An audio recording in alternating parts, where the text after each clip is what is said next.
Our attitude towards life depend the outcome of it, and our attitude towards our faith towards God's determine whether or not we will be victorious or a failure. Salamat na lang sapagkat kahit ang tao ay pumapalya, ang pag-ibig ng Diyos sa bawat isa kailanman ay hindi papalya.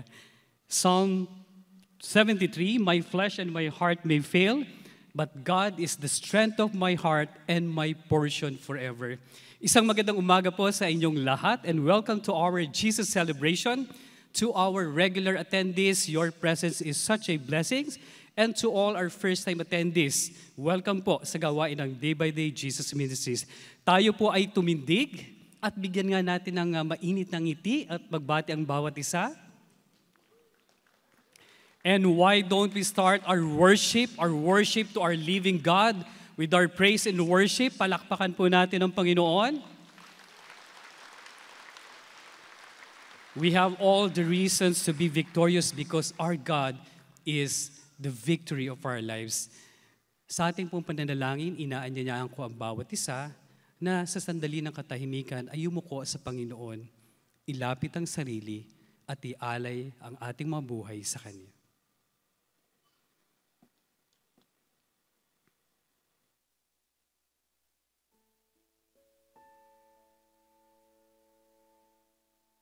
Diyos sa aming amang nasa langit, maraming salamat po na sa mga oras na kami, Panginoon, ay nasa inyong harapan. And we claim, O Father, that truly you are here in our midst. Ipinagpapasalamat po namin, Diyos sa aming Ama, ang lahat-lahat ng mabubuting bagay na inyo pong pinagkaloob sa inyong mga anak. Sa mga pagkakataon na nangangailangan kami ng inyong patnubay, ito po inyong pinagkaloob. Itinindig nyo kami at binangon sa lahat ng mga hamon sa aming buhay. At ngayon, Panginoon, sa aming pagtindig sa inyong harapan, ipinapayag po namin ang aming pasasalamat dahil po sa inyong walang dalisay, walang pagmamaliw na pagmamahal na pinagkaloob niyo po sa bawat isa. As we stand here today, O Father, as we come into complete reverence, hinihiling po namin na kami ay tunay na makalapit sa inyong presensya. To hear your voice, O God, to be with you in spirit and in truth. Inilalapit namin sa Panginoon ang lahat ng bumubuo ng pananambahan nito sa aming mga nanawit, mga nanayaw, at sa lahat ng bumubuo. Higit at lalo na ang inyong mensahero, we pray for your double portion of your anointing, O Lord, so that through His lips, your words will be heard. At sa tangka namin ihatid sa inyo ang aming mga taus-pusong pasasalamat sa pamamagitan ng aming handog, nawa kayo po ay malugod. Aming amang nasa langit, pinupuri namin kayo, pinapasalamatan sa pangalan po ng aming Panginoong Yesus.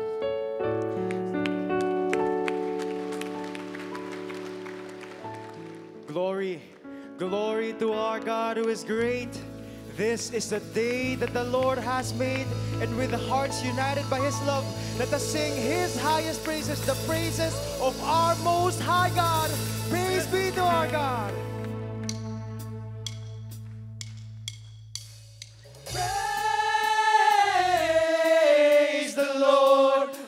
My soul, praise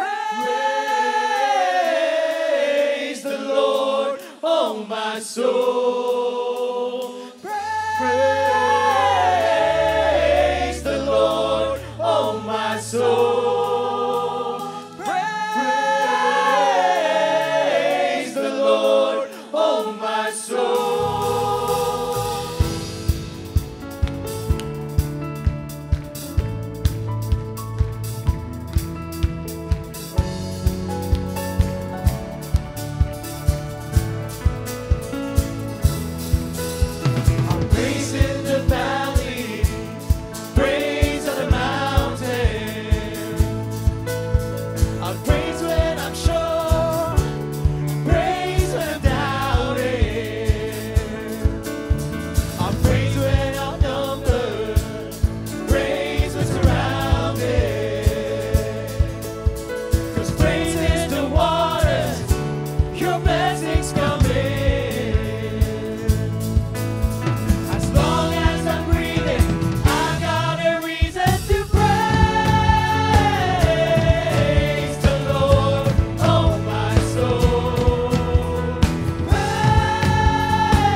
soul. Praise the Lord, oh my soul. I got a reason to praise the Lord. I got a reason to praise the Lord. I got a reason to praise the Lord. I got a reason to praise the Lord. Praise the Lord, oh my soul. I got a praise the Lord, oh my soul. Praise the Lord, oh my soul. Praise the Lord, oh my soul. Praise the Lord.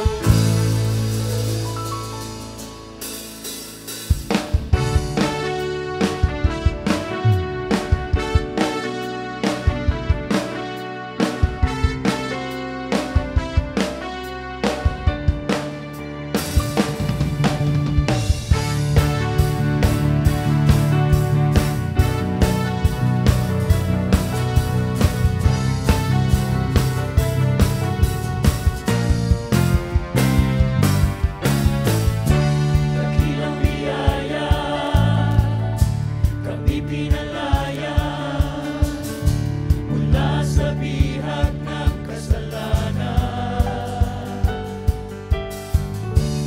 Pinatawad, pinagpala ng lubusan.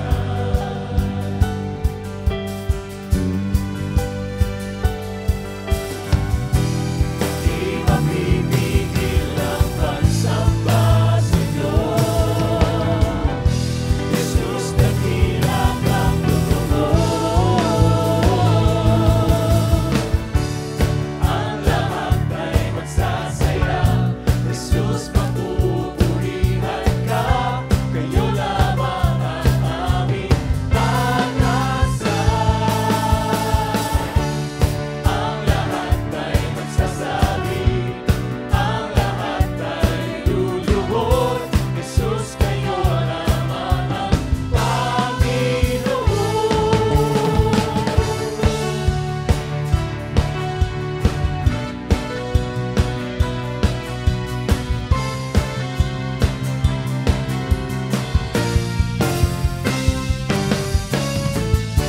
Dakilang biyaya, kami pinalaya mula sa bihag ng kasalanan.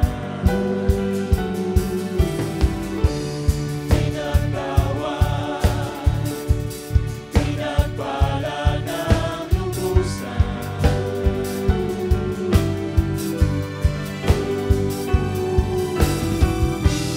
Di mapipigil ang pagsamba sa'yo,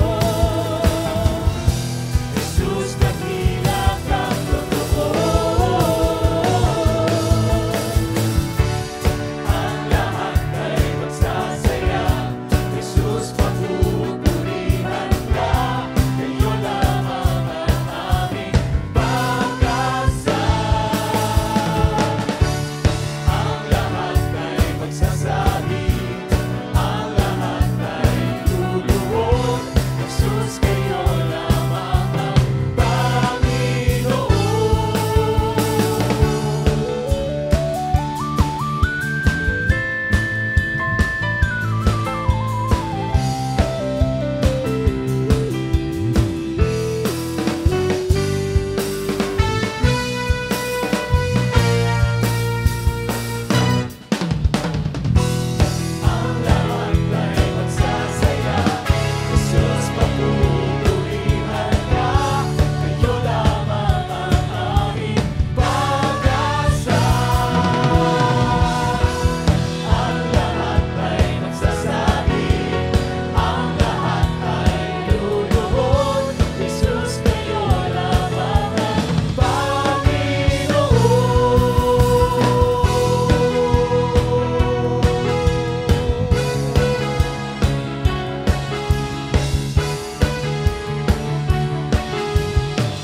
muli sa inyo, aming kataas-taasang Diyos, aming Ama, aming Panginoon na tunay nga sa amin nagmamahal.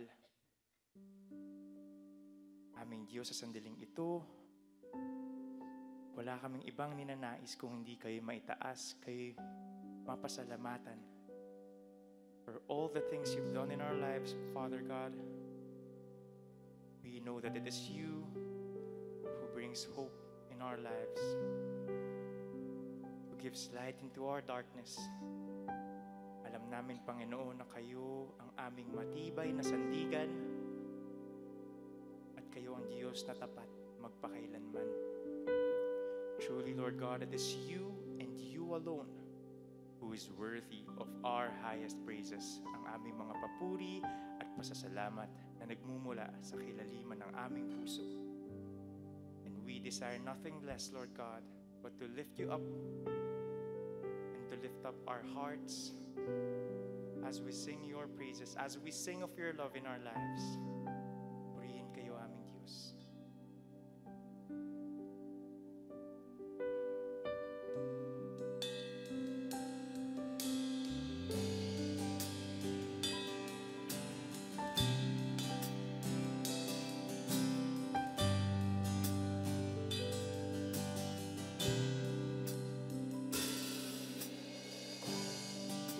Worthy of every song we could ever sing, worthy of all the praise we could ever bring, worthy of every breath we could ever breathe. We live for you.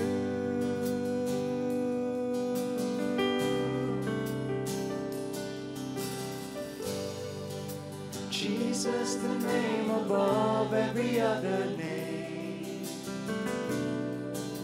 Jesus, the only one who could ever save. Worthy of every breath we could ever breathe. We live for you.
Aming Diyos na nagmamahal sa aming lahat.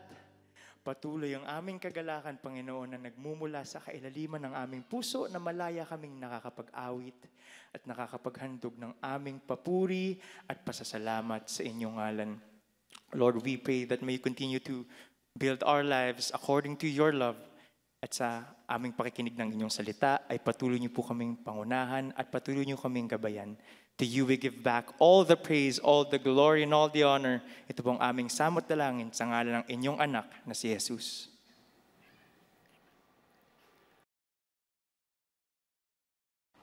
Pag ba dumalo at nag-participate sa worship service, sa praise and worship program, ay nag-true worship na nga. Yun na ba talaga yun? John 4:23, ang mga tunay na sumasamba sa Ama ay sasamba sa Kanya sa Espiritu at sa katotohanan, sapagkat ganyan ang uri ng pagsambang ninanais ng Ama. Sinabi yan ni Jesus sa babaeng Samaritana. True worshipers will worship the Father in spirit and in truth. The Father is looking for those who will worship Him that way. Ibig sabihin, hindi yun natatagpuan ng Ama, hindi yun nangyayari, kaya pinuna ni Jesus. Na sa kabila ng sobrang religiosity ng mga Samaritans, ng mga Jews, ng buong mundo, naghahanap ang Panginoon, ang Ama sa langit, ng true worship. Worship in spirit and truth. At yan ang ating tatangkaing pag-aralan. In spirit and truth, what could it really mean? Gabayan niyo po kami, Ama. Turuan, paliwanagan, nang sa gayon kami maakay tungo sa pagsambang espiritual ayon sa iyong kalooban na itinuro ng aming Panginoong Jesus. Kayo ang mangusap, kayo ang maging tagapagsalita, gabayan niyo po kami sa ngalan ng iyong anak na si Jesus. John 4:19-34, yung kinikilala nating kwento ng encounter of Jesus and the Samaritan woman at the well. Sinabi kay Jesus ng babae, Ginoo, palagay ko'y isa kang propeta. At nakarating ang babae yun sa conclusion matapos ang kanilang mahabang usapan. The woman opens up to Jesus' light. Sa simula ng kwento, medyo ethnocentric siya, medyo proud of her Samaritan heritage. Pero nung nakilala niya si Jesus ng mas malalim, sabi niya, palagay ko po'y isa kayong propeta. So, ibig sabihin lang noon, dahil propeta kayo, turuan niyo ako. I'm opening up my heart, teach me. Verse 20, sa pagpapatuloy ng babae, dito sa bundok na ito, meaning Mount Gerizim, na nasa Samaria, sumamba sa Diyos ang aming mga ninuno. Ngunit sinasabi niyo mga Hudyo, na sa Jerusalem lamang dapat sambahin ng Diyos. So the woman raises a timeless issue, a contest between Samaria and Judah, between Mount Gerizim and Mount Zion in Jerusalem, between their temple in Samaria and the temple in Jerusalem. Na supposedly, iisang Diyos ang sinasamba, pero nagko-compete sila sa lugar pa lang at sa tamang venue. So in response, Jesus defines true worship.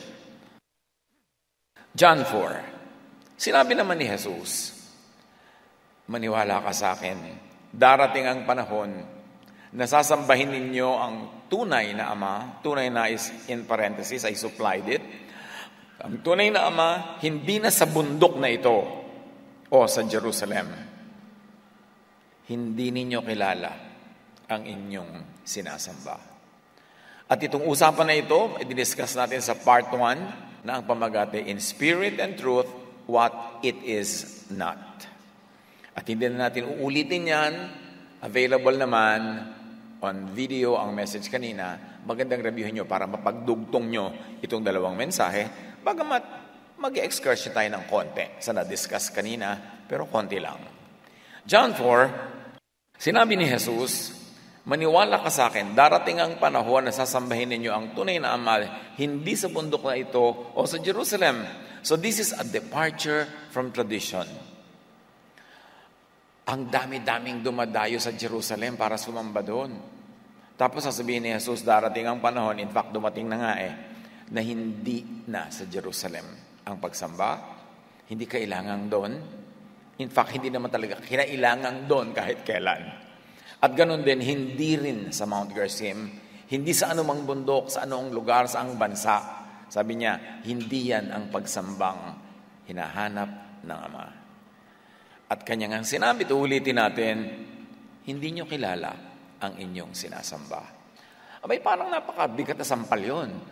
Because very worshipful ang bayan na ito. Tapos sasabihin ni Jesus, hindi nyo kilala ang sinasamba nyo. Actually, samba kayo ng samba pero hindi nyo alam kung sino ang sinasamba nyo. Kung ano siya, hindi nyo kilala. This is a departure from the traditional object of worship na after all ay hindi naman pala nila kilala.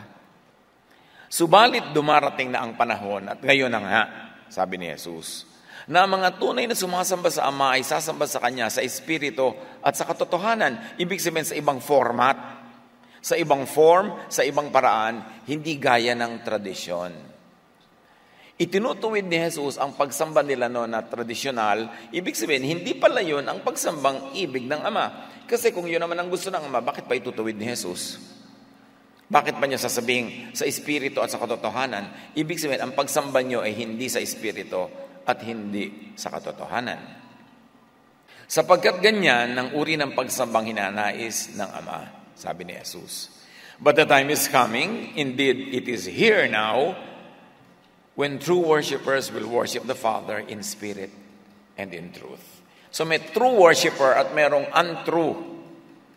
Merong hindi tama na sumasamba, hindi tama ang pagsamba, at hindi tama kung sino ang sinasamba. The Father is looking for those who will worship Him that way.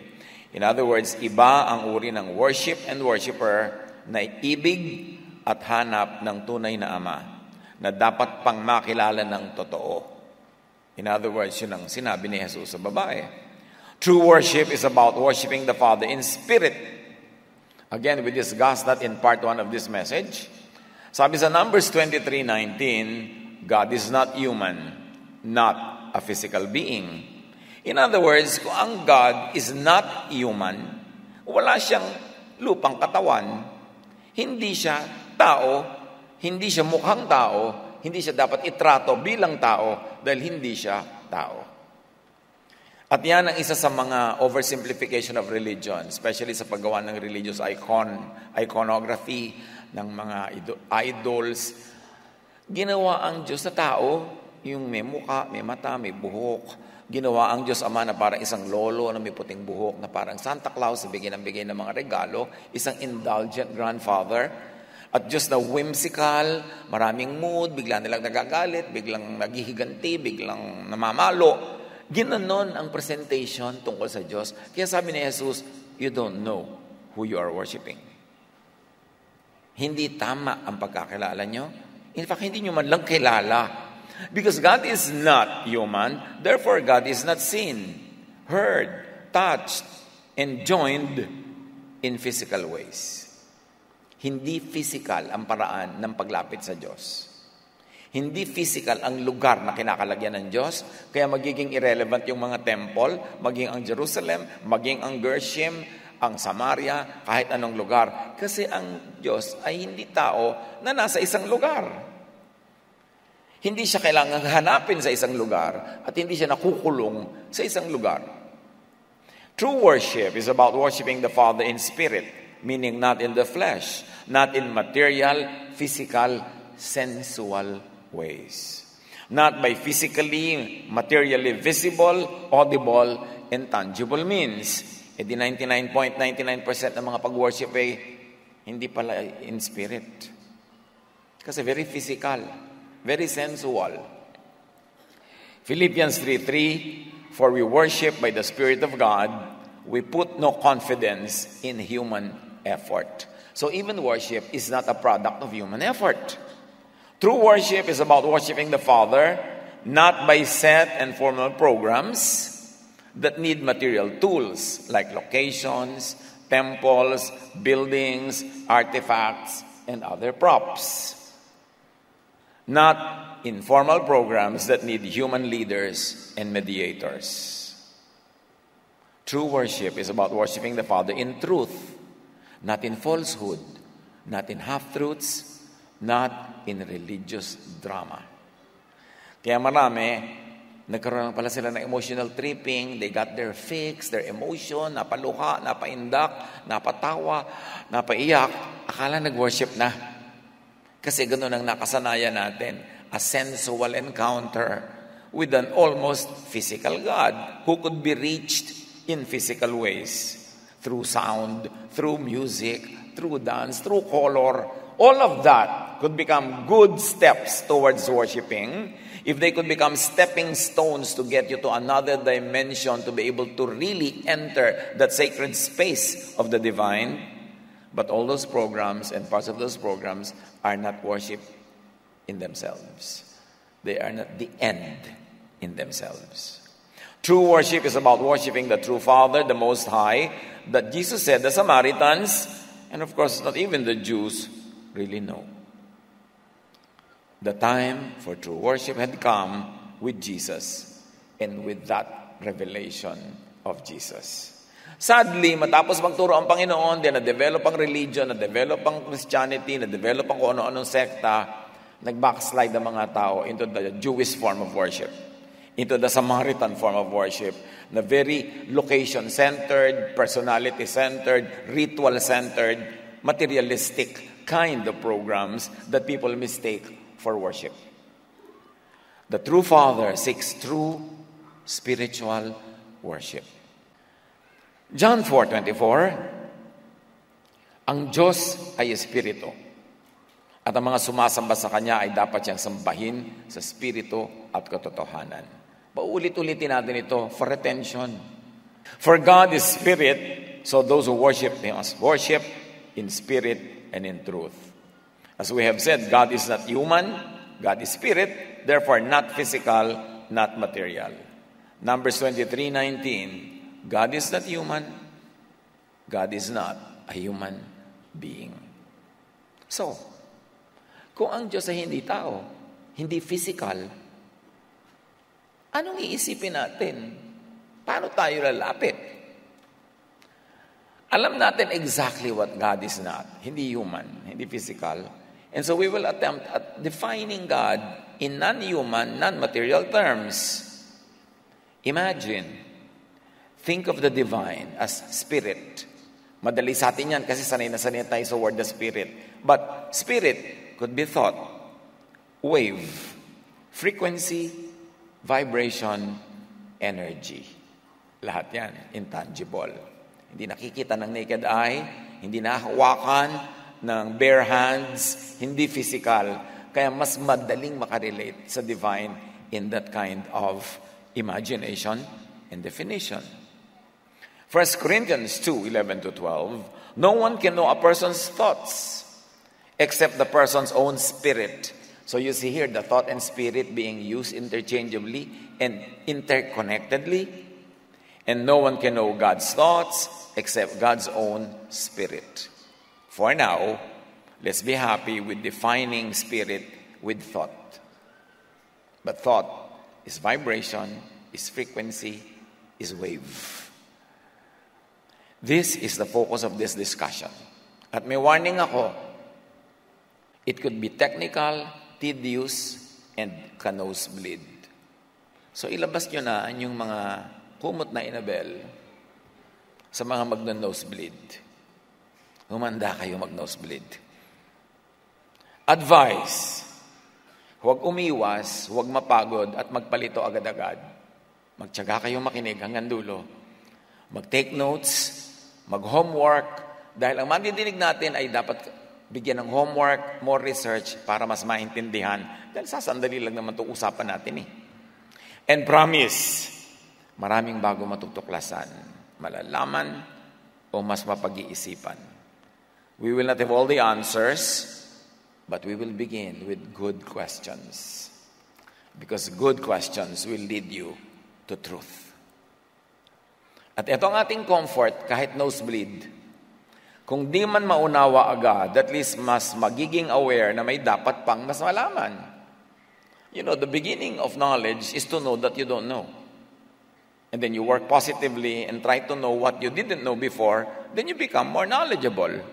Kaya, hindi man natin malaman ngayon lahat, mamulat lang tayo na marami pa lang dapat malaman. Sapat na yon para sa 40 minutes natin ngayon. At ito ang seat work or homework. Take note of what you will need to study on your own. Dahil ito'y pagbuklat lang ng kaldero, hindi pa tayo sasandok sa loob. So kailangan, sa pagbubuklat na yan, may plano na kayo kung paano sasandok at ano ang inyong sasandokin. Worship in Spirit and Truth 101. And even 101 is high ambition for people that had been steeped in tradition, na marinade sa tradisyonal na pagsamba na akala natin yun na. At tayo ay makikipag-flirt with quantum physics. At sabi ng quantum physics, consciousness creates and shapes reality.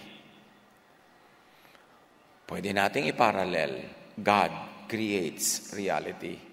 Therefore, God is consciousness.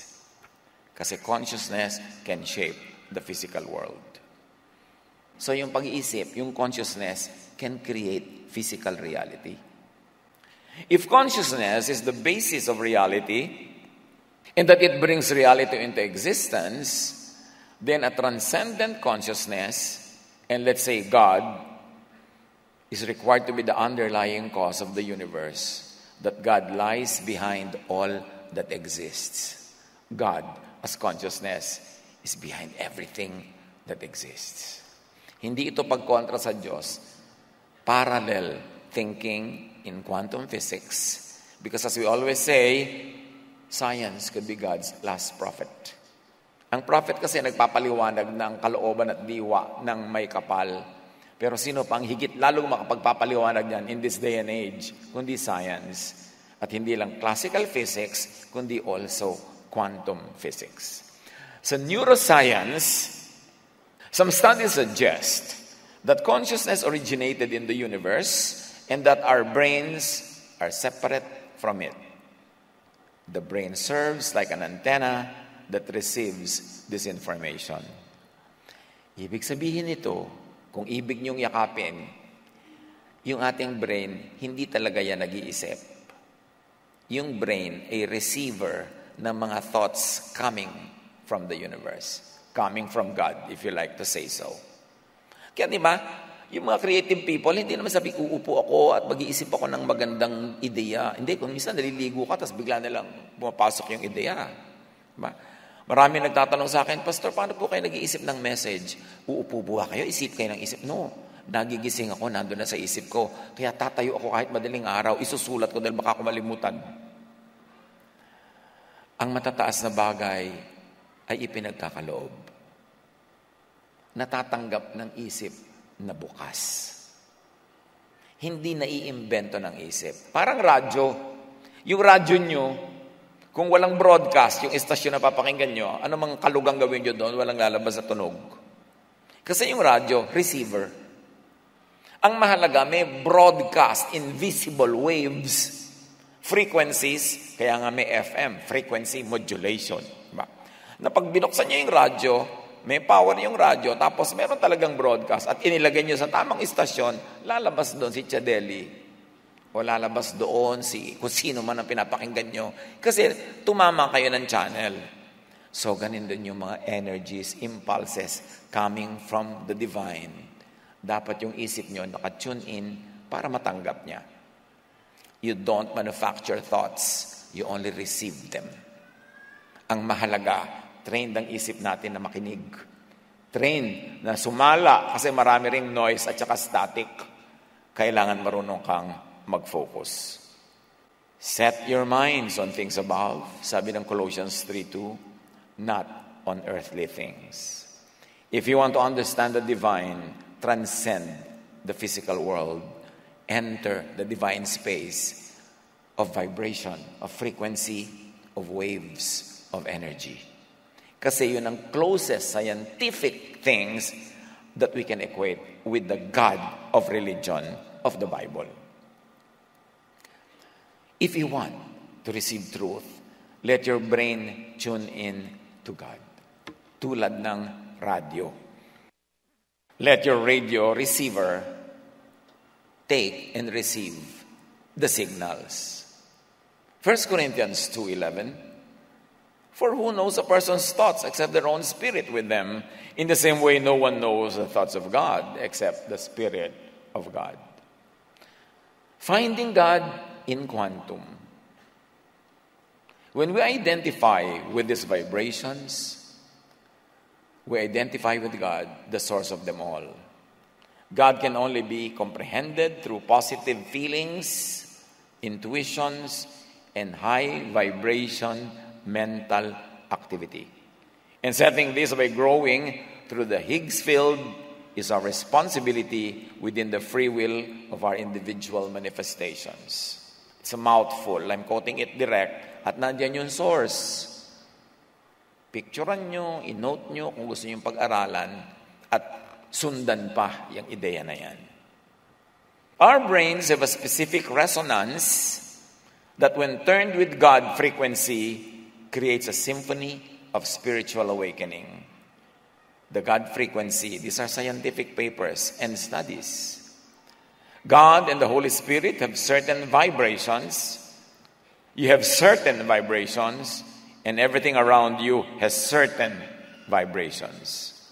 If we align our vibrations to God's, amazing things begin to happen.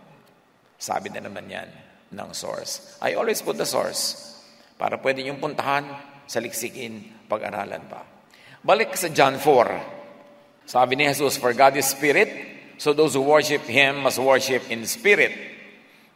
Ibig sabihin, not human, not physical, not material ways. Worship in thought wave, in frequency, in vibration, and energy. Each of those words, mga kapatid, i-google nyo, i-word search nyo, at marami tayong makikita. So imagine, equate worship and prayer with quantum. In fact, we have discussed already yung prayer being equated sa quantum physics is tunneling and observation. I'm giving these words para nyo ma-research, para nyo mapag-aralan lahat. I will not go through the tedious process of defining everything kasi walang mararating ang discussion natin, hahaba. So these are just clues. Ano pa ang pwede pag-aralan? Kasi nga, bakit tayo nag-aaral ng ganito? Hindi na tayo makontento sa dati. Sabi kasi ni Jesus, you don't know who you worship. Our Father seeks to be worshipped in spirit and in truth. Ibig sabihin, hindi the way the people had been worshiping, kundi sa ibang way. Kaya dapat tayong maghanap. Ano ba yung possible ways na yon? According to science, everything is connected. Energy is eternal. And consciousness is dynamic. What conclusion can be made from here? That prayer has real power. When done in spirit and in truth. Maraming prayer, mechanical lang, rote lang, memoryado lang, drama lang, at kumisan, performance pa. Hindi yun ang prayer na effective. The prayer that is done in spirit and in truth. One thing we have to realize, science tells us, is that you are quantum entangled with God. Meron talaga tayong connection with God. Ang creation ay may connection with the Creator. We are connected by an unseen field that can manifest the will of God through prayer. Prayer na hindi ikaw ang umiimbento, kundi prayer na ipinagpe-pray para sa'yo ng Holy Spirit. Sabi sa Romans 8:26-27, and the Holy Spirit helps us in our weakness. For example, we do not know what God wants us to pray for. But the Holy Spirit prays for us with groanings that cannot be expressed in words. And the Father who knows our hearts knows what the Spirit is saying, for the Spirit pleads for us believers in harmony with God's own will. Said another way, in other versions, we do not know how to pray as we ought, but the Spirit prays for us with intercedings that are too deep for human words. Mantakan nyo yun. Sabi nito, you don't know what to pray for. Hindi mo alam kung ano talaga ang gustong message na ibigay sa'yo ng Diyos. Hindi mo alam kung ano talaga ang gusto ibigay sa'yo ng Diyos. So, dahil hindi mo alam, yung Holy Spirit that is in you, prays in your behalf. At ang prayer ng Holy Spirit are groanings, mga hikbi, mga daing, mga tunog na hindi kayang sabihin ng salita ng tao. Napaka-spiritual. Yun ang prayer na hindi ka pala nagpe-pray for yung Holy Spirit. Napaka-powerful. Napansin nyo na ba na ang dami-dami yung prayer, nakalista pa lang yung pinagpe-pray ganyan, tapos wala naman nangyayari, hindi naman nagaganap. Kasi ikaw lang pala yung may gusto, hindi naman yun ang gusto ng Diyos para sa'yo. So true prayer is prayer in accordance with God's will, not with your will. Kaya not my will, but yours. But how will you know God's will? Sabi nga nitong Romans, hindi mo alam. So dapat, dinadala mo yung sarili mo sa estado na pwedeng makiniig sa iyo ang Espiritu at in your behalf, yung Espiritu ng Diyos na ibinigay sa iyo at nananahan sa puso mo because you are the temple of the Holy Spirit, ang siyang manalangin para sa iyo.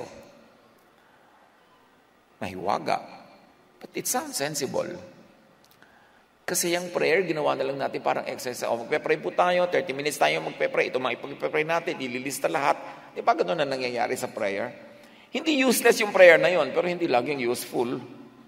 Dapat dumating ka sa estado na pwede kang one with God in spirit, and it can happen only when you're alone. Mahirap mangyari yun pag ang dami nyo sama-sama, kapit-kapit kamay pa, tapos humuhulas na yung kamay nitong katabi, pawis-pawis naman ang kamay niya, pasamado yata ito, kung saan na nagpupunta yung iniisip mo tuloy. Diba? So, sabi ni Jesus, when you pray, go to your room, close the door, makipagsarilinan ka sa Ama, kasi doon ka lumaangat yung espiritu na walang abala. Hindi nagiging performance, hindi ka nakikisama, hindi ka nagpapa-impress. Ikaw na ikaw.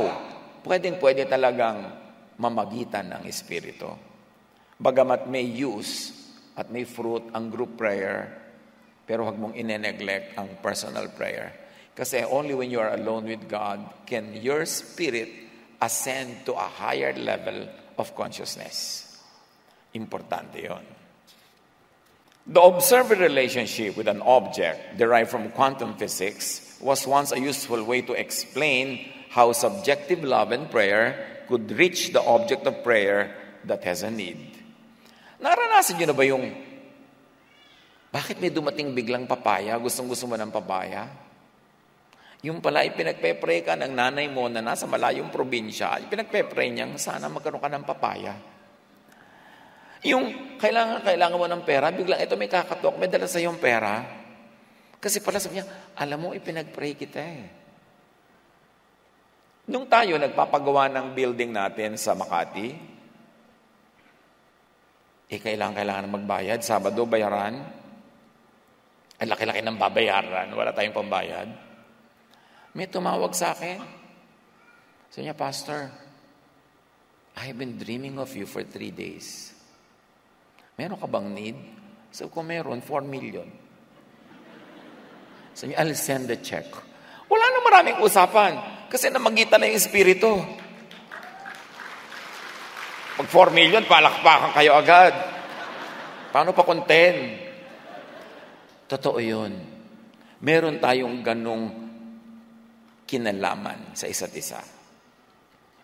Di ba merong mga nanay, yung anak niya, sundalo, nabaril sa field. Yung nanay biglang nagising.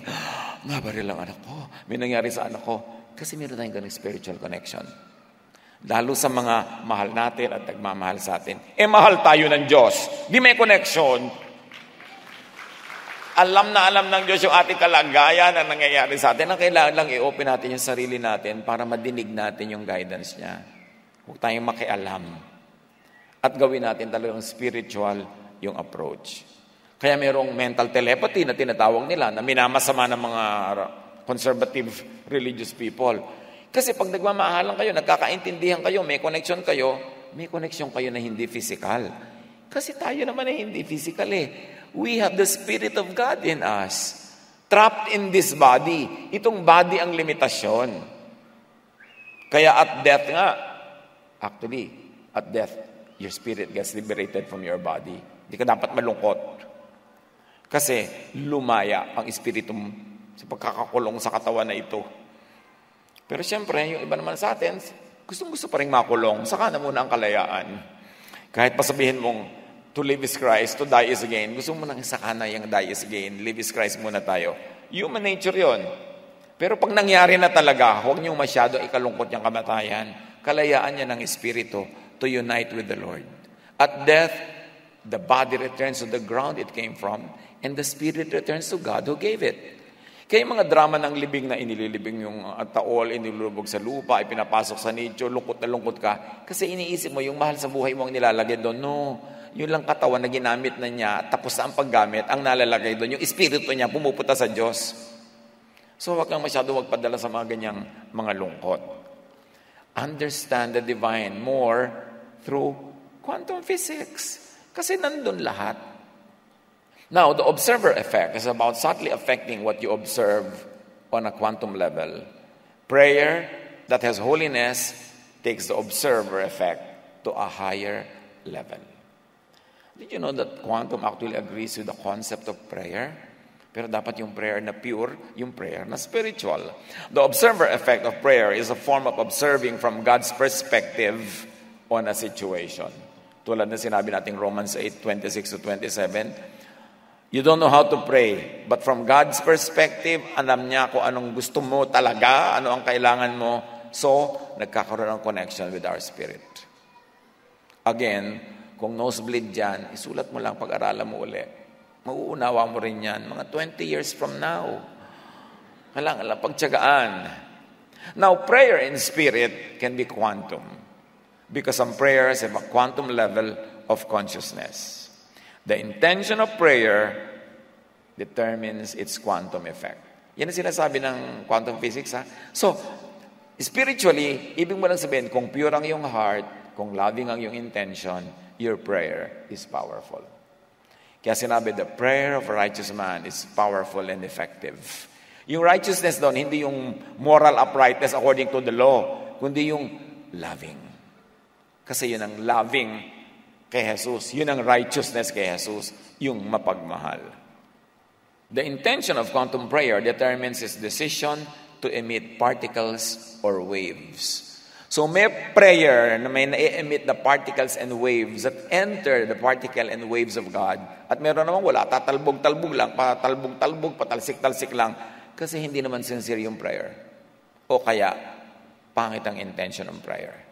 So hindi yun papasok sa quantum space.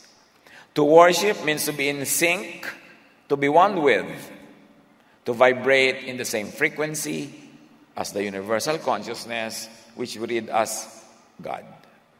Sa physics, mayroong idea of resonance. Resonance is the extraordinary phenomenon where an object vibrates at the same natural frequency as another. Yung parang sinasabi nating, magkapareho ng tibok ang ating dibdib. Magkaisang loob tayo.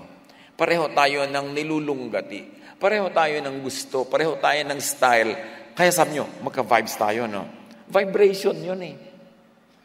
Kasi ang tao, may vibration. Kaya may taong ka-vibes mo. Meron naman pagpasok, talsik ka na kasi makakontra yung vibes nyo. Yung sabi mo, ba't wala namang ginagawa itong babaeng to? Inis na inis ako sa kanya. Kasi magkaiba yung vibration niyo eh.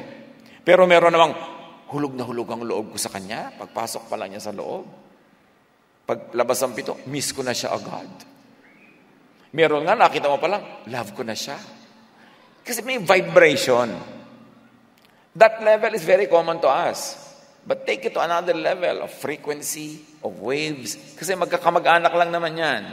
John 14:20, you will know that I am in my Father, and you are in me, and I am in you. Can you imagine sinabi ni Jesus sa John 14:20? Sabi niya, you will know that I am in my Father, and I am in you, and you are in me. Which means, you are also in the Father. Because if I am in the Father, sabi ni Jesus, and I am in you, and you are in me, therefore, through me, you are also in the Father. So, iisa tayo. We are in oneness with the Creator. You, too, are in the Father, and the Father is in you. We are one. We resonate as one. Kaya itong resonation, meron tayong maiksing mga visual aid tungkol dyan. Yan, nagre-resonate. Actually, pag pareho kayo ng vibration, when one resonates, the other resonates also, kahit magkalayo. Maobserbahan nyo yan. Objects of the same frequency resonate and affect each other even at a distance. Kaya rin yung nararamdaman mo na iniisip ka ng nanay mo o ng asawa mo kahit magkalayo kayo because you resonate. Yung meron isang nangyari, kahit magkalayo kayo, pareho kayo ng reaksyon, pareho kayo ng gagawing kilos because you resonate. God is near. God is here in you because we resonate with God. Through Jesus, who resonates with the Father, who resonates with Jesus, and therefore we are in that circle of resonance. Resonance connects our consciousness to the world. Kaya marami nagkakaintindihan kahit iba-ibang lahi, iba-ibang lugar, iba-ibang cultural situation. Sa neuroscience, resonance theory of consciousness sinasabi every physical object, including you, is vibrating and oscillating. The more synchronized these vibes are, the more complex our connection with the world around us, and the more sophisticated our consciousness.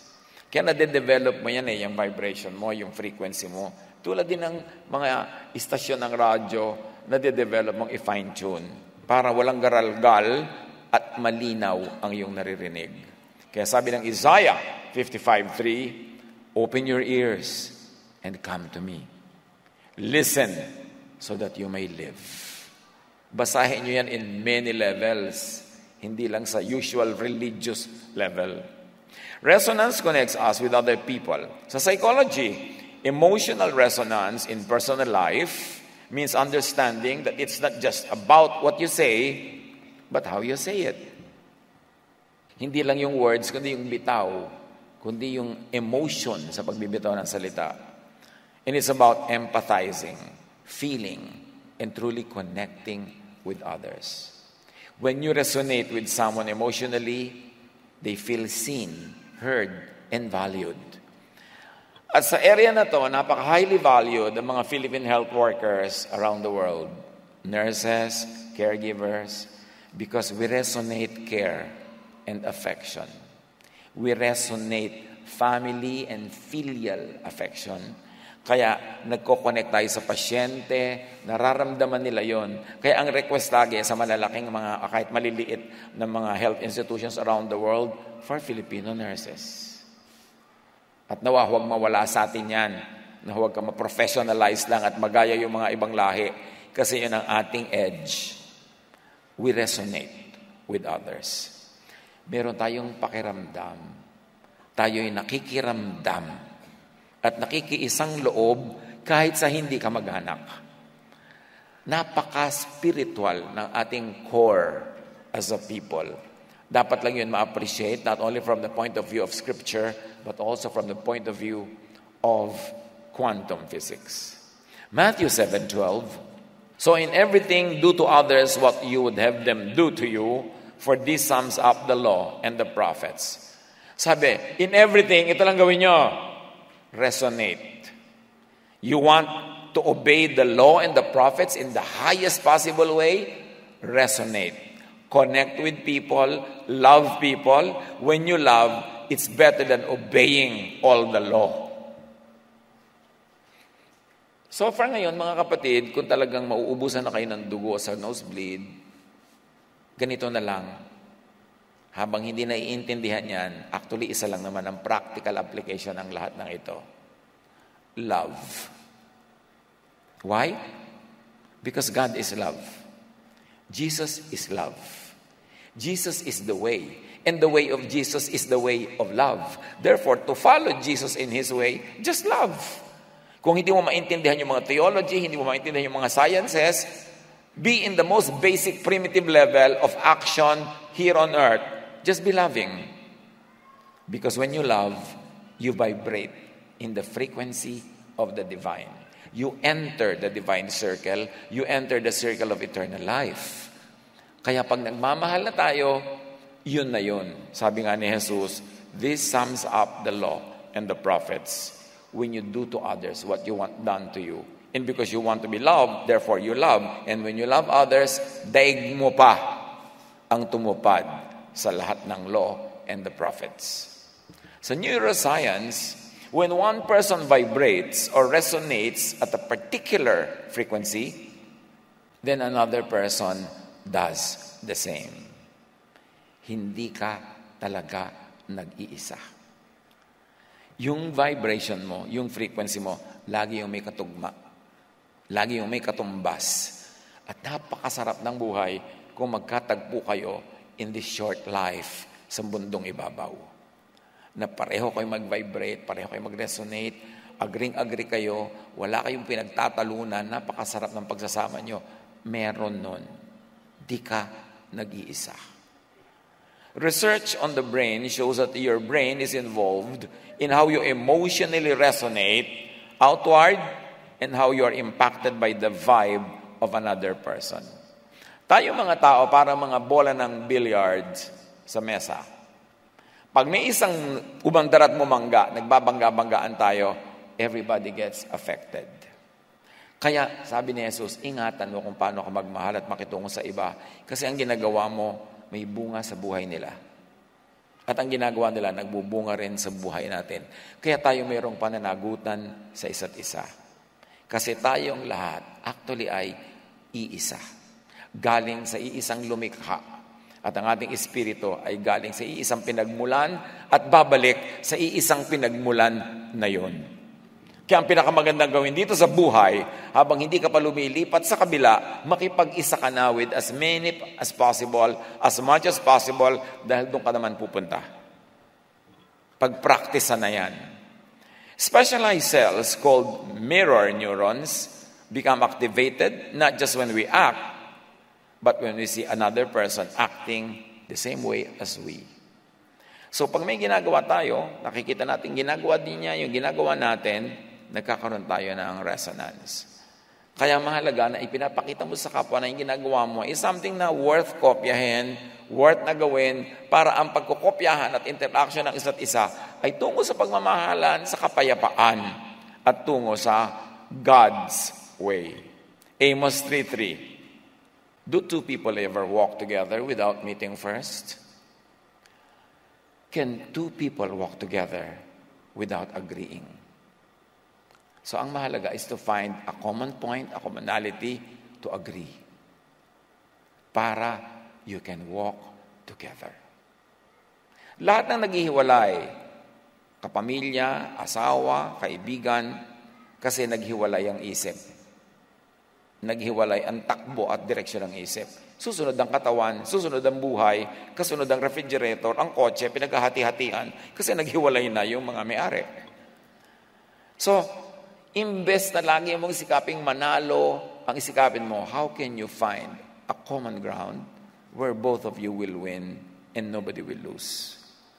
That is the way of Jesus. 1 Corinthians 1:10, I appeal to you, brothers and sisters, in the name of our Lord Jesus Christ, that all of you agree with one another in what you say, and that there be no divisions among you, so that you may be perfectly united in mind and thought. Kailan magaganap ang kalooban ng Diyos sa isang tao, sa isang magpartner, sa isang pamilya, sa isang lipunan, sa isang bansa, sa buong mundo? Kailan? When there is unity. Pag nagkakasundo, nagkakaisa, doon nagbabibrate ang mga participants in the vibration of the divine, at doon natatanggap yung mga messages ng iyong radio unit. Kaya mahalaga, mag-asawa kayo, magkasundo kayo. Para matanggap niyo yung mga pagpapala na nakalaan para sa mag-asawa. Magulang at anak, magkasundo kayo. Lipunan, magkasundo kayo. And the work of the devil is to deceive people, to become proud, to become selfish, para mag-away-away, magkanya-kanya, at hindi maganap ang kalooban ng Diyos. Kasi para maganap ang kalooban ng Diyos, dapat may kapayapaan, merong pagmamahalan, merong pagkakaisa. At yun ang ayaw na ayaw ng enemy na mangyari, kaya lagi niya tayong pinag-aaway-away, pinagkakagalit sa kung ano-anong maliliit at malalaking mga dahilan. Kahit sa tao, marami ang iyong magagawa at mararating kung buo ang loob. Alam niyo yung mga salitang yan, ay, nasiraan ako ng loob, so hindi na ako nagpatuloy. Nahati ang loob. May partner ka, may asawa ka, nag-commit kayong magsasama buong buhay, pero nahahati ang loob mo. Dahil may humahati, may nakikihati. Kalaban yan ng buhay ninyong mapayapa. Dapat mong payagang mahati ka. Kahit ang humahati sa iyo ibang tao, o pride, o ugali, o ano man yon. Kailangan willing tayong isuko yun at the altar of unity, especially sa family, sa mag-asawa, sa magkaibigan, and even sa mga kumpanya. Kasi a corporation can move forward only when all the components are united under one vision, one goal, one objective. Lahat yan, merong social dimension, may spiritual dimension, at may quantum dimension. Kaya sabi ng James 1:6-7, but when you ask Him, be sure that your faith is in God alone. Ibig sabihin, resonate with God and with God's will.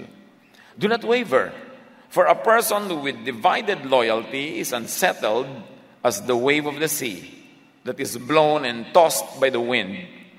Such people should not expect to receive anything from the Lord.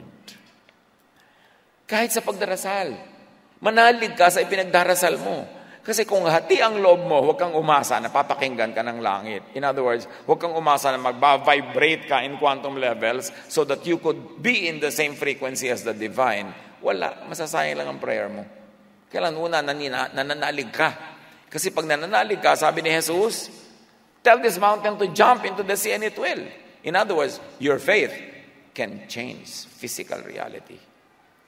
Kaya nga yung mga ginagamot, yung sinasabi nilang placebo effect, may mga pasyente, yung isang group, papainumin ng tunay na gamot. Yung isang group, paiinumin ng hindi naman talaga gamot, pero pinapaniwala silang gamot yon, gumagaling din sila. Kasi naniniwala.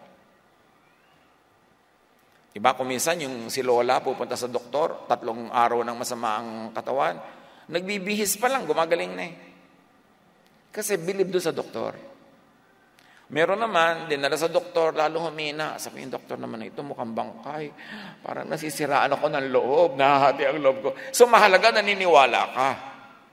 Ano man yun, para may mangyari. Magkukwantum ka nun sa Bible, magiging spiritual ka. Ganun din yung pareho lang. Physics. Resonance is a property of nature and can be observed everywhere. Resonance in action. Tingnan natin itong video na ito. Resonance.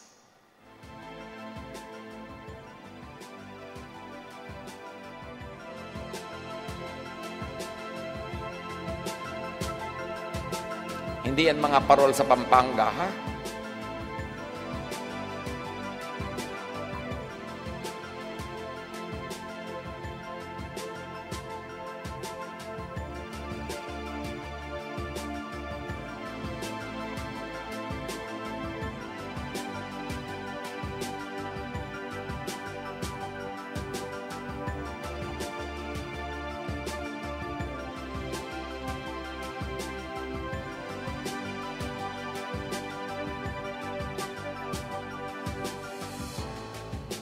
Mas magandang pag-aralan yan on your own. Nandiyan yung references natin.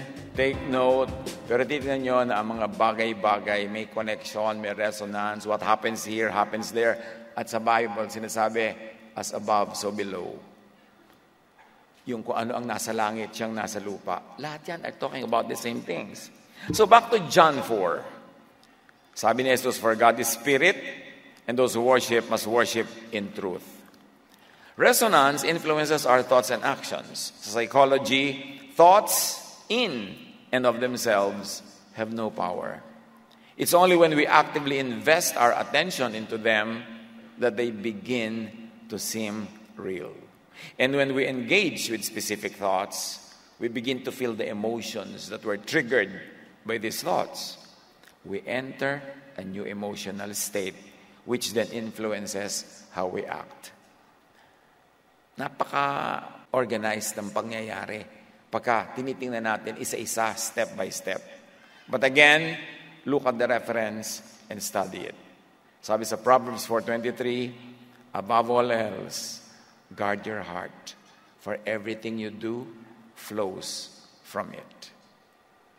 Sa heart, sa mind, sa thought, nagmumula at nagwawakas ang lahat. Kaya doon mo binabantayan sa thought level. Because your thought, kakalad ka rin yan ang katawan mo kung anong naisip niya. Siya ang nagtutupad. Kaya bantayan. John 4:25-30, the woman said, I know the Messiah is coming, the one who is called Christ. When he comes, he will explain everything to us. And Jesus told her, I am the one speaking to you. Sabi ng babae, darating naman yung talaga magtuturo, yung ililigtas kami, ganyan-ganyan. Sabi niya, Jesus, ako na yun. Dumating na. So makinig ka. Nag-usap sila, marami sila na pag-usapan. Iniwan ng babae ang kanyang banga, bumalik sa bayan at sinabi sa mga taga roon, hali kayo, tingnan ninyo ang taong nagsabi sa akin ng lahat ng ginawa ko. Siya na kaya ang Kristo? Kaya't lumabas ng bayan ng mga tao at nagpunta kay Jesus. So here, Jesus does the work of teaching about true worship. Huwag niyo kakalimutan, yun ang topic, true worship. To worship in spirit and truth. And He corrected many false forms of worship. Ang pagtuturo ni Jesus ay pagtutuwid. In other words, sinuwid niya yung mga likong paraan ng paniniwala at practice ng pag-worship. Mark 7:6-7. On the ground, on the practical ground, sa pagtutuwid ng maling worship, sabi ni Jesus, you hypocrites, Isaiah was right when he prophesied about you, for he wrote, these people honor me with their lips, but their hearts are far from me. Their worship is a farce, for they teach man-made ideas as commands from God. Sabi ni Jesus, kinukot pa niya si Isaiah. Nagagalit ang Ama sa Langit. Sabi niya, hindi naman kayo talaga nagwa-worship. Nasa nguso niya lang yung worship niyo. Hindi totoo. Sabi ganon. Tapos ang dami-dami niyo itinuturo na hindi naman galing sa Diyos, iniimbento niyo, tapos sinasabi niyo, sabi ng Diyos, para lang magkaroon kayo ng kapangyarihan to implement it. Kaya mga kapatid, reviewin niyo. Baka marami kayong kaligayahang hindi niyo itinutuloy, marami kayong sayang hindi niyo ginagawa, baka may pag-ibig pa kayong hindi niyo sinusundan dahil akala niyo pinabawalan kayo ng Diyos. Ang daming pagkukulong, pagtatali, pagpigil ng religion na sinasabi nila, Diyos ang may sabi, pero hindi. Religious leaders lang, and they put it in the mouth of God so that it will have the authority for implementation. Suriin ninyo. Maiksi ang buhay na ito. Sabi ni Jesus, I came that they might have life and have it to the full. And yet most of the time, strict and traditional religiosity denies people from living full lives. They consign people to lifelong sacrifice, pagtitiis, pagtitimpi, pagpipigil sa sarili, at inaakala nila yun ay ikinalulugod ng Diyos. Ang dami niyan. Tingnan nyo. And don't be a casualty. Don't be a victim of teachings that they say are from God, but not really. Malalaman niyo naman kung from God Dapat salain nyo kay Jesus. Isa lang naman ang utos ni Jesus, love. So loving ba? Loving ba to you and to others? O loving lang sa mga leaders? Loving lang doon sa religion na yun? Sila lang nakikinabang, pero ikaw hindi. Suriin mo yan. Kasi sabi ni Jesus, I came that they might have life and have it abundantly. Ayaw ni Jesus na manakawan ka, maagawan ng tunay na kaligayahan. Ang itinuturo ng maraming Pharisaic religion, mag-sacrifice ka lang dito para may blessing ka sa langit. No, may blessing ang Diyos para dito at meron para sa kabilang buhay. Hindi mo kailangang i-sacrifice yung dito para sa kabila. Inilagay ka ng Diyos dito sa lupa para mabuhay ka ng ganap, buo at masaya dito sa lupa. Hindi para pagdusahin ka, para magkaroon ka ng points para sa kabilang buhay. Yun ang press release ng religion that like to exploit people. That's why Jesus came to set free. And one of the signs that you are worshiping in spirit and in truth is that you are free. You feel free and you live free. Free from fear, free from needless guilt, free from being enslaved, even by religion. Sabi ni Nikola Tesla, if you want to find the secrets of the universe, think in terms of energy, of frequency, of vibration. Sagot naman ng Philippians 2:13, the energy is God's energy, an energy deep within you, God Himself willing and working at what will give Him the most pleasure. That's from the Message version of the Bible. At the heart of the universe is a steady, insistent beat, the sound of cycles in sync. These feats of synchrony occurs spontaneously, almost as if nature has an eerie yearning for order. At marami na tayong discussion tungkol sa order. Pati mga dahon ng halaman, may mga design, ng mga kabibe, mga chambers, ng mga shells, lahat yan may order. Kasi merong God talaga na nag-design. So you want to be happy, you want to enjoy life, move according to design. Huwag labanan yung design ng may likha, kundi sumunod dun, makiayon. Psalm 96:11-12, let the heavens rejoice and the earth be glad. Ilabas sa usual religious interpretation ng kahulugan nito and think in terms of quantum. Let the sea and everything in it roar like thunder. Let the fields and everything in them rejoice. Then all the trees in the forest will sing joyfully. Siguro matapos natin pag-aralan itong mga bagay na ito, na-discuss na natin yung talagang mga nosebleed. Pwede na tayong bumalik sa mga simpleng kwento. May 3 babae lumabas sa kuweba. Tanong, ilan ang lumabas sa kuweba? Yung mga ganon. Kasi marami rin naman gustong ganun yung level ng discussion Parang, wow, nabless ako kasi may 3 babae lumabas sa kuweba. But once in a while, we have to flirt with things that are not within the usual realm of our study because God fills heaven and earth with His glory. Hindi pwedeng doon ka lang sa isang sulok mag-aral at pahabang buhay, paikot-ikot ka lang sa loob na yun. Kailangan kang lumabas at siyasatin ang marami pang hiwaga ng may likha. Now, worship or resonance results in unison. Sa sociology, sinasabi, resonance is the invisible thread that ties us to the universe where the world, in all its complexity, vibrates to the same natural frequencies. The harmonious secrets of resonance remind us that we are all part of one grand symphony. Find verses that parallel with that, and you will find them in abundance. Nakaka-amaze na pag pinag-aralan mo ang sciences, physical sciences, social sciences, ang daming parallel ideas with Scripture. Kailangan lang meron kang mata para makita mo. At kailangan lang meron kang bukas na pananaw para makita mo, they are talking about the same thing. Na hindi kalaban ng Diyos ang science. Science is God's prophet. I can know God more if I would take the scientific path. At napakaganda na very tantalizing area of study. 1 Corinthians 15:28, when He has done this, then the Son Himself will be made subject to Him who put everything under Him, so that God may be all and in all. Loaded with meaning, so that God may be all and in all. And when you look at science, you're talking about waves. You're talking about frequencies. You're talking about the basic components of creation. Now, yung quantum entanglement, when 2 or more particles link up in a certain way, no matter how far apart they are in space, their states remain linked. Yan ang sinasabi natin kanina pa, na kahit magkalayo kayo ng mahal mo, iisa ang tibok ng inyong dibdib, pareho kayo ng nadarama, and you're able to even support each other in prayer kahit walang communication. Affecting one of the particles instantly affects the other. One event will impact another even if these are far apart. At ito yung video ng sinasabi natin quantum entanglement. Imagine niyo siya. Magkakabit sila dahil quantum entangled, pero kahit sila ay maglayo, meron pa rin silang connection. Yan ang connection ng mga magulang at anak, mga connection ng nagmamahalan, at yan ang connection natin sa Diyos. We are never far from God, and God is never far from us. It's a lie. Yung mga nasabi, parang layo-layo po sa akin ng Diyos. Paano mangyayari yun? You are quantum entangled. You are one. You are in the same circle.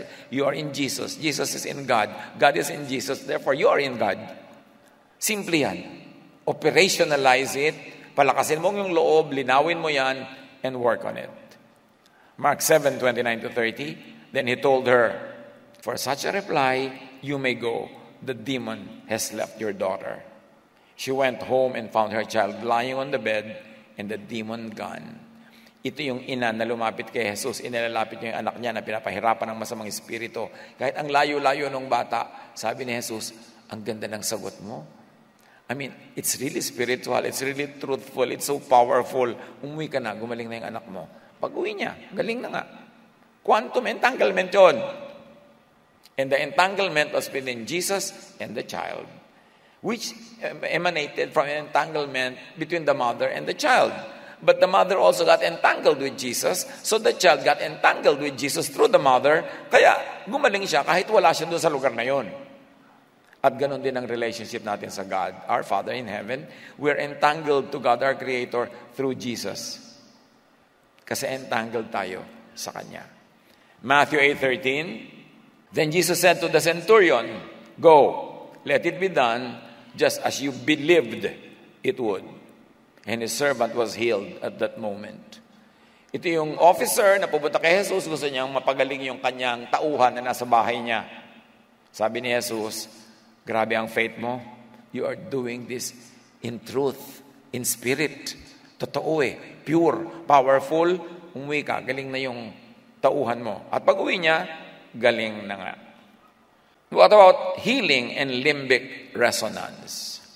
Limbic resonance is the idea that the capacity for sharing deep emotional states arises from the limbic system of the brain. So merong parts sa brain natin na responsible for such kind of powerful spiritual connections.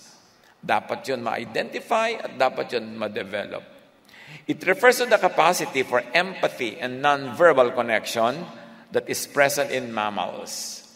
And that forms the basis of our social connections as well as the foundation for various modes of therapy and healing. Kaya merong humihilot sa'yo, may nagte-therapy sa'yo na yung mga parts of your brain connect to each other and power and energy and healing transfers to you. Kaya mahalaga mga kapatid, kung kayo therapist, dibdibin ninyo na yung hinihilot nyo o yung hinaalagaan nyo, nurse kayo, doktor kayo, yung nagpapagamot sa inyo, mahalin nyo sila from the heart. Para yung pagmamahal ng Diyos na nasa inyo, tumulay patungo sa Kanya at mapagaling siya. Meron naman kasi, magaling ka, nung hinilot ka niya, lalo ka nagkasakit. Napaka-negative ng energy. Nakikita niyo ba kayo minsan may nagmamanicure sa inyo nakasimangot, nakaganyan, halos imbes mamanicure ka, na murder cure ka na? Negative! Remember, every person you touch, kung may bumibili sa inyo, tindera kayo, may ginagawa kayong damit para sa isang kliyente, lahat yan may connection tayo. So gawin nyo in love. Do everything in love and be the instrument of God while you are ministering to that person. Because sabi nga ng kanta, we may never love like this again. Makikita pa ba kayo uli? Magme-minister ka pa ba sa kanya ulit? Hindi mo sure. So this is your chance. Do it. At sabi ni Jesus, whatever you do to the least of this, you do to me. So, minahal mo siya, inalagaan mo siya in a non-emotional way. Kasi client siya, pinakain mo ng gusto. Waiter ka, sidilbihan mo ng mabuti. Cook ka, nagluto ka ng maganda. You are ministering to the person, therefore you are ministering to Jesus. And how can you prevent God's powerful blessing to flow into your life? Maraming mga tao, hindi dumadaloy ang pagpapala sa kanila kasi sila mismo ang bara. Nagtatrabaho wala sa loob. Makapagtrabaho lang. Apply ng apply. Nung natanggap, puro lakwatsa. Tindera ka, utang na loob magtinda ka, huwag kang sumubsob sa cellphone. Yung may tao, ang tingin mo tuloy, abala. May tumitingin na, gaganyan-ganyan ka pa. Binabayaran ka para huwag ganun. Umalis na tuloy, lumipat sa kabila. Pinagtitiwalaan ka ng employer mo, gawin mo with love ang iyong work. Kahit hindi niya makita, kahit hindi ka bigyan ng umento, hindi ka bigyan ng award, nakikita yun ng Diyos. At sino ang makakapigil sa Diyos na pagpalain ka kung pagpapala ka rin sa iba? Alam niyo kung sinong gustong pagpalain ng Diyos? Yung pag binigyan niya ng pagpapala, maraming ibang nakikinabang.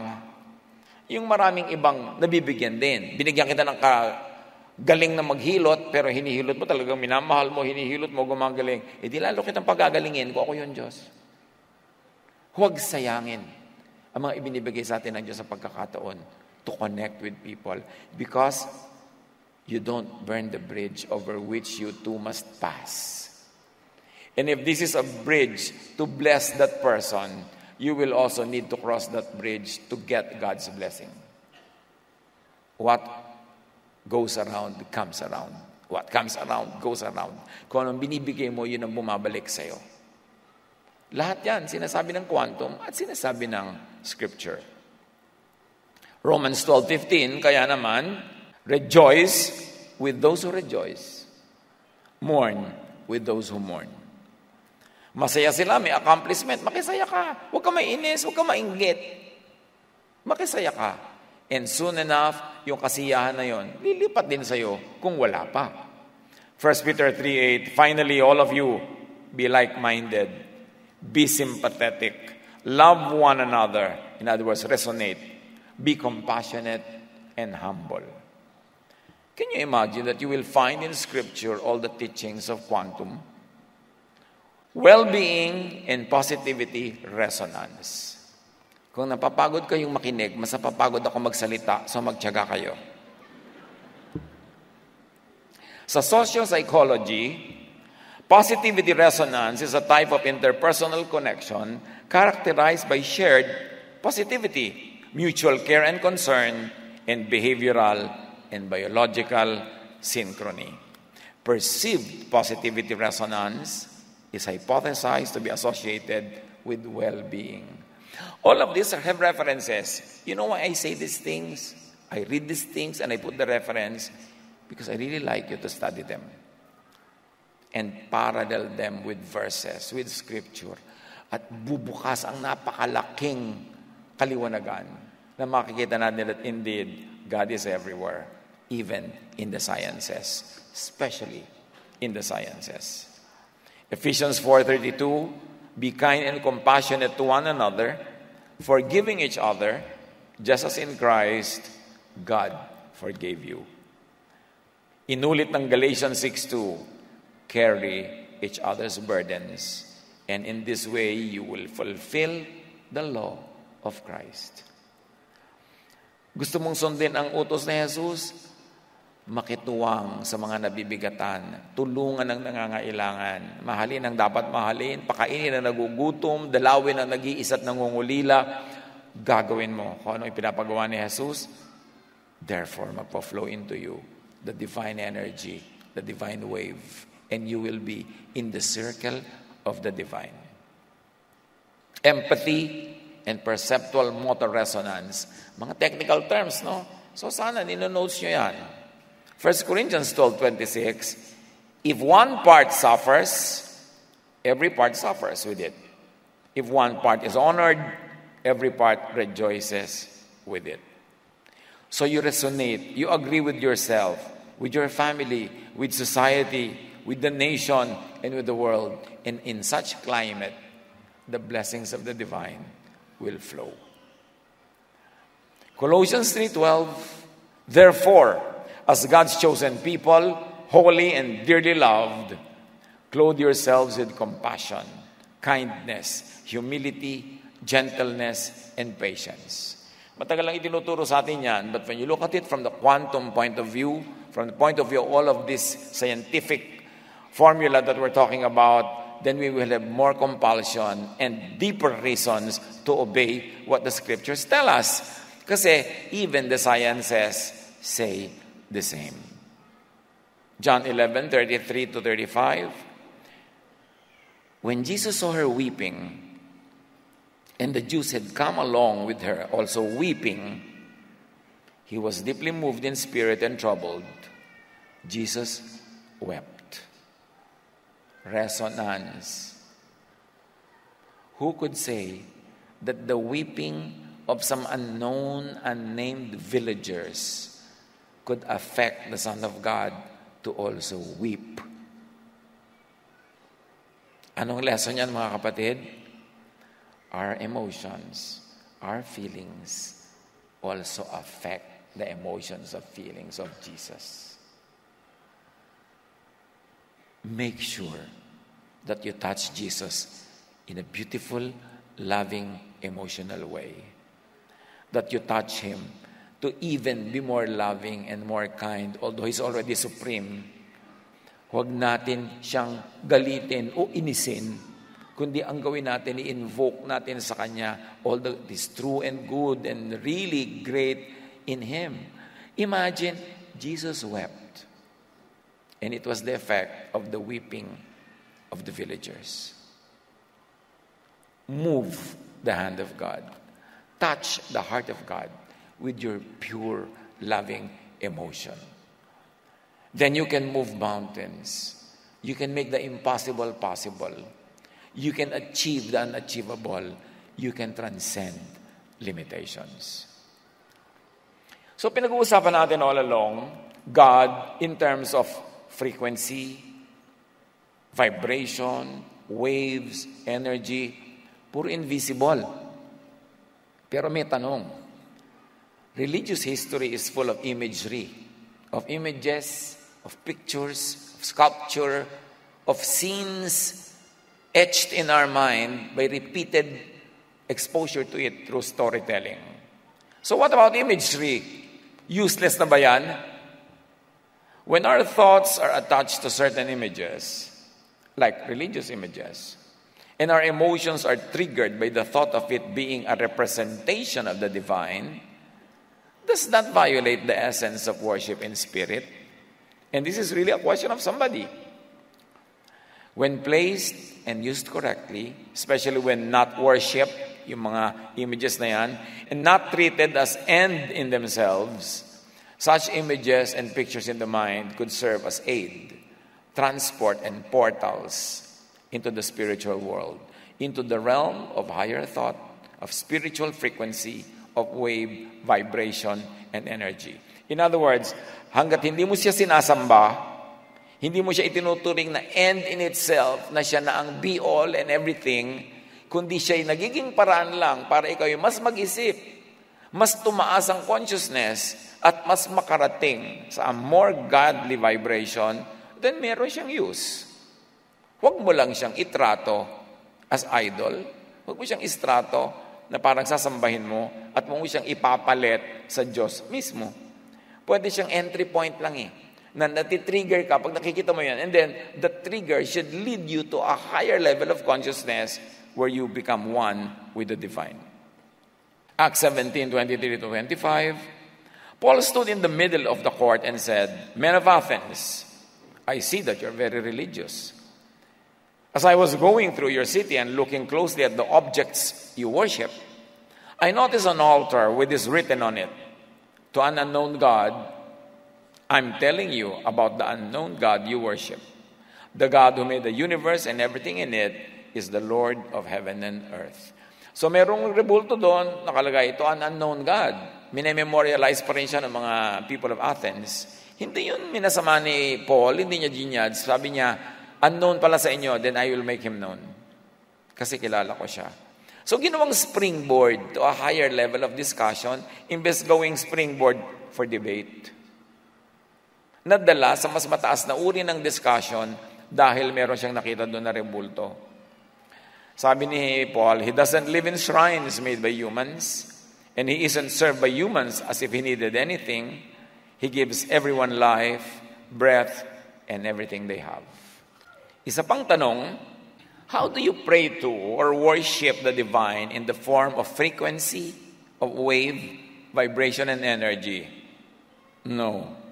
You do not pray to and worship the divine in the form of frequency or wave or vibration or energy. You enter. You be one with the divine.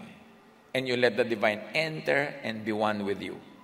You don't treat the divine as an outside party that you worship, but you enter the divine and sacred circle of God, and you let God enter you and your circle, and you both vibrate in the same frequency, and you become one with the Maker. Kasi ang usual religious practice is to treat God as a second party or a third party, and you are here separated, and you're worshiping. Pero ang sabi ni Jesus, I am in you. You are in me, I am in God. So true spiritual worship is not treating God as an outside party to bow to pray to, but to be one with that divine Spirit in your own spirit. Pag-isipan nyo yan. Hindi humihingi ang Most High God na i-worship mo siya, worship. Ang gusto niya, be with me, be one with me. John 17:20-23, sabi ni Jesus, I pray also for those who will believe in me through their message, and that all of them may be one, Father, just as you are in me and I am in you. May they also be in us, so that the world may believe that you have sent me. I have given them the glory that you gave me, that they may be one as we are one. I in them and you in me, so that they may be brought to complete unity. Yan ang tinutukoy ni Jesus na worship in spirit and truth. Not to treat God as an outside party, but to be one with God in that divine space, in that divine frequency, in that divine wave, in that divine energy. Napaka-contradictory noon sa usual practice na sinagawa ng mga Samaritans at mga Jews noon. Kaya sabi ni Jesus, you do not know who you worship. What the Father wants is worship in spirit and truth. At yun, ang i-define ni Jesus all throughout His ministry. To be one with the divine, not to treat the divine as an outsider, and not to treat yourself as an outsider to the divine. The Most High wants to unite and become one with man through Jesus. John 17:25-26, Righteous Father, though the world does not know you, I know you, and they know that you have sent me. You see, sinasabi ni Jesus, the world does not know you. Itatanong mo, you mean these people have always had religion, temples, prayers, sacrifices? They don't know God? Sabi ni Jesus, the world does not know you, but I know you, and they know that you sent me. At sabi pa ni Jesus, I have made you known to them, and will continue to make you known, in order that the love you have for me may be in them, and that I myself may be in them. Sabi niya, hindi kayo kilala ng mga tao, pero ipinakilala ko at patuloy ko kayong ipakikilala, para ang maging ending nito, yung pag-ibig mo sa akin, pag-ibig ko sa iyo ay maging pag-ibig nila sa isa't isa, pag-ibig nila sa akin at sa iyo, at tayo'y magiging isa in this divine circle. So you don't pray and you don't worship as usual. Iba na ang sinasabi ni Jesus. Sabi niya, the day has come, it has now come, when people must worship in spirit and in truth. Kaya nga sabi ni Jesus, worship in spirit and truth. In other words, you vibrate with and into the divine. Let the divine vibrate into you, fill you. At kailangan ma-infill ka. You say something, I'm infilled by the Spirit. It's the same thing. Except that kauulit natin in religious terms, nagasgas na, parang wala nang meaning. Sinasabi na lang, rote. 1 Corinthians 6:17, but whoever is united with the Lord is one with Him in spirit.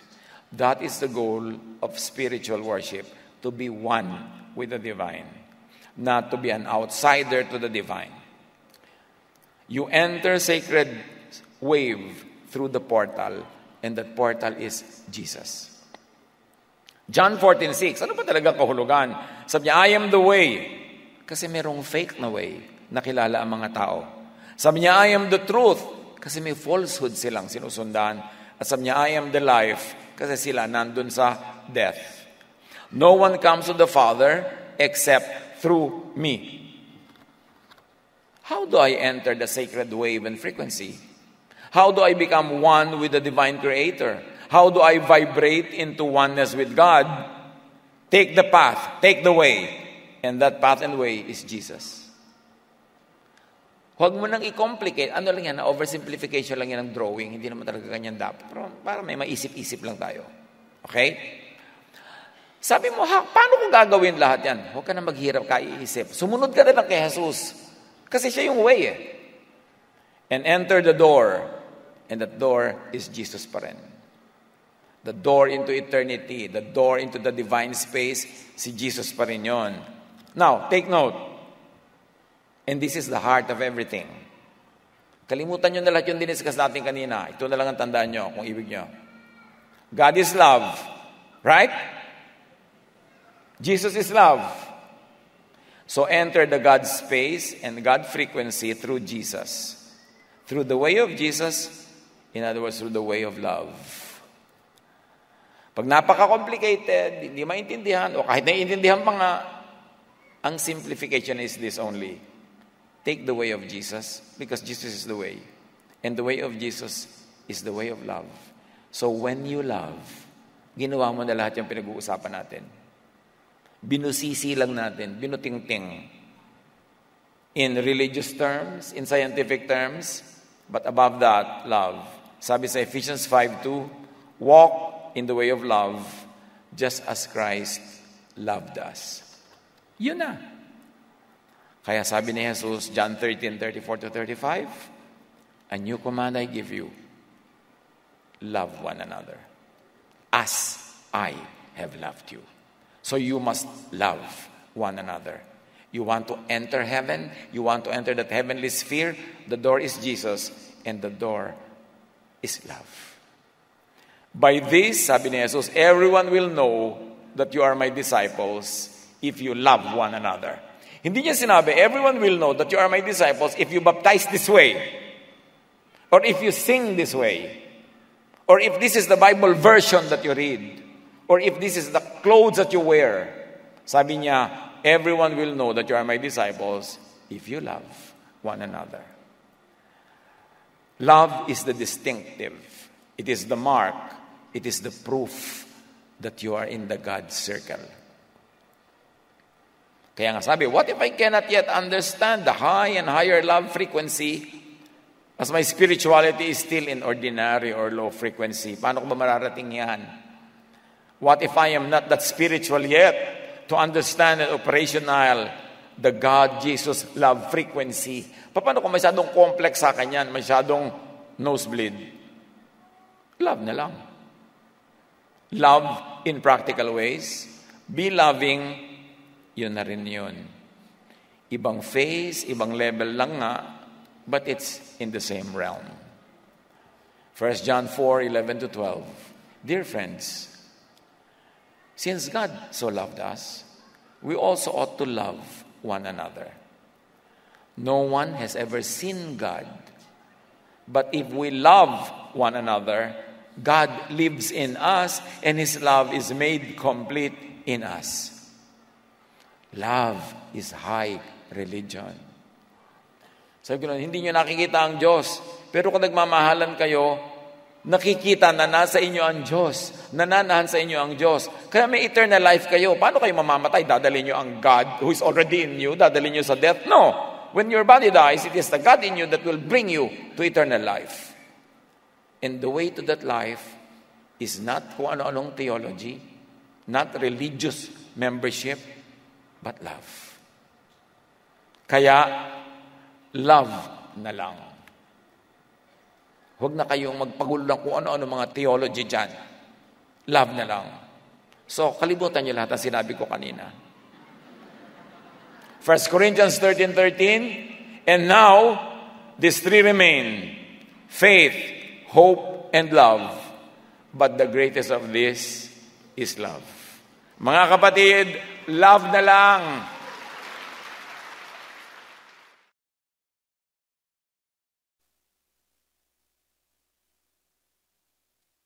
Maraming salamat po, Panginoong Jesus, sa araw na ito at sa mga salita mo na ibinahagi sa amin ng aming buting Pastor Kuya Ed Lapis.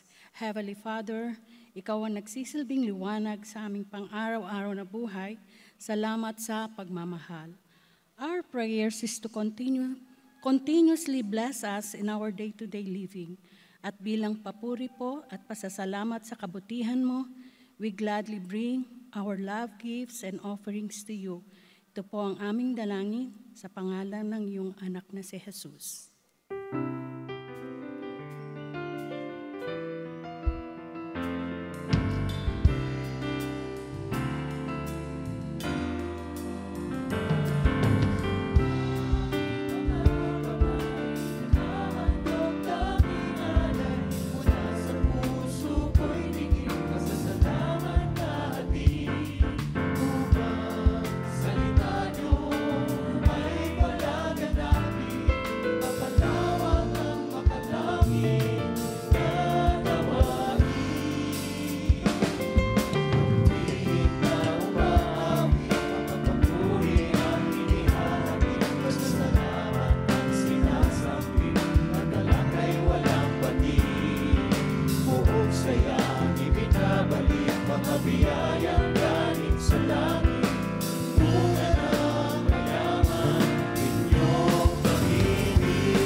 Purihin po ang Panginoon sa katatapos sa mensaheng ating narinig. Ito po ay may pamagat na in spirit and truth. What could it really mean? Ang part 1 po ng mensahe ngayong Jesus Celebration 2 ay inihag kaninang Jesus Celebration 1. At mainam pong marinig din ang message na ito. At ito naman po ay may pamagat na in spirit and in truth, what it is not. Tayo po ay magsama-sama dito sa Grand Bulwagan ng Panginoon one Sunday every month. Sa iba pong mga linggo at maging sa mga ibang araw, tayo po ay inayang dumalo sa ating mga mini Bulwagan Worships Gathering. Para sa detalye na maaari po nating bisitahin ang mga mini Bulwagan tables sa ating paglabas. Magkita-kita po tayong muli sa ating Jesus Celebration dito po sa Bulwagan ng Panginoon PICC at ito po ay gaganapin sa June 2, 2024. Kasabay po ng ating pagdiriwan sa 39th anniversary ng Day by Day Jesus Ministries. Palakpakan po natin ang kabutihan at katapatan ng ating Panginoon. Tayo po ngayon ay tumindig para po sa ating pangwakas na panalangin. Diyos aming Ama, maraming salamat po sa inyong patuloy na pag-akay po sa amin tungo po sa inyong kaluwalhatian, sa inyong kapangyarihan. Thank you, Lord, for reminding us that when we are one in your Spirit, all things are possible, especially, Lord, when we feel in our hearts your love, the love of Jesus. Dalangin namin, Panginoon, na sa pagtahak namin sa buhay na ito, anuman ang aming kakaharapin, ay lagi lang po namin isipin, isa puso, at isa buhay ang inyong pagmamahal. And all things, Lord, will flow according to your will. Mga kapatid, sa pansamantala nating paghiwa-hiwalay, declare the fullness of God's blessings in your lives. Claim it, receive whatever it is that you pray for, anuman ang ating kakaharapin, maniwala lang tayo, tanggapin sa ating puso, nakasama natin ang ating Diyos na lumikha. Aming Amang nasa langit, sa aming pong paglisan sa bulwagang ito, hinihiling po namin ang inyong lubos na pagpapala, ang inyong pagpapagaling, ang inyong direksyon, ang inyong patnubay, at higit sa lahat, ang katagumpayan na inihanda nyo sa inyong mga anak. Aming Ama nasa langit, pinupuri namin kayo, dinadakila, pinapasalamatan sa pangalan po ng aming Panginoong Yesus.